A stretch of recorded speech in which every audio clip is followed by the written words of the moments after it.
একটা সত্যি কথা বলতে কি, যে এই সমাজের মানুষদেরকে কখনোই ভালো কথা এবং ভালো উপদেশ দেবেন না, বা ভালো পরামর্শ কখনোই দেবেন না।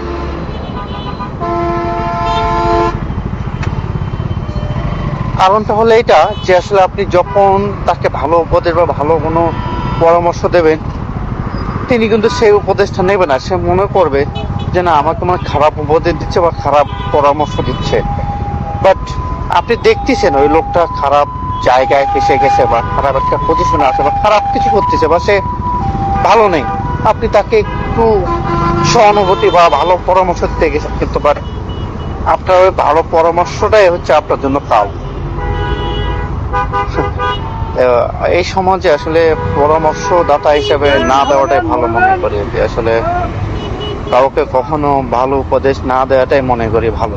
কারণ কেউ যদি নিতে না পারে, দেওয়ার দরকার নেই। ভাই আমি ভুক্তভোগী এটা, এই জন্য আসলে খালি আমি না, আমাদের এই সমাজে ভালো ভালো মানুষগুলোই অনেকভাবে ভুক্তভোগী, যে আসলে ভালো উপদেশ বা ভালো পরামর্শ দিতে গিয়ে আসলে তাদেরকে অনেকভাবেই কথা বা বিদগ্ধ বা অনেক হ্যাসেল হতে হয়েছে।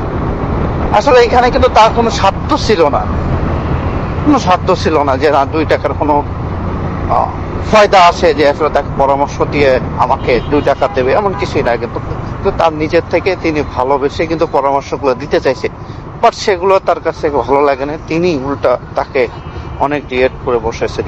তো যাই হোক, আমাদের সমাজে এরকম আছে অনেক। এ ধরনের লোকের কাছ থেকে অবশ্যই অবশ্যই বিরত থাকবেন, এবং চেষ্টা করবেন যে আসলে মানুষ বুঝে পরামর্শ দেওয়ার জন্য। তো সবাই ভালো থাকবেন, সুস্থ থাকবেন, এবং ভালোবেসে আমাকে ফলো করে দেবেন। আল্লাহ হাফেজ, বাই।